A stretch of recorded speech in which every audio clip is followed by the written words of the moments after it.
नमस्कार, मी राजनंदिनी. आज आपण पाहणार आहोत वांग्याचं भरीत कसं बनवायचं एकदम असं तिखट आणि झणझणीत. चला इथे गॅसवरती मी 2 वांगे ठेवलेले आहेत. वांगे असे भाजून घ्यायचे आहेत. त्याच्यानंतर लागणारे इथे साहित्य आणि वांगे इथे आलटी-पलटी करून घ्यायचे आहेत जेणेकरून छान भाजतात. त्याच्यानंतर इथे वांगे भाजून झाले की आता ह्याची आपण इथे साल काढून घेणार आहोत. हे पहा इथे मी साल काढून घेत आहे.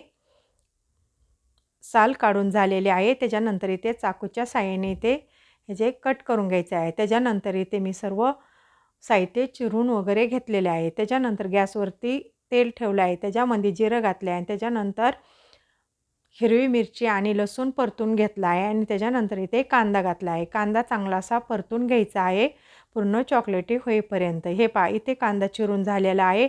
त्याच्यानंतर आता इथे आपण वांग्याचं भरीत घालून घेऊया आणि सर्व मिक्स करून घेऊया. त्याच्यानंतर इथे चवीप्रमाणे मीठ घातलेलं आहे.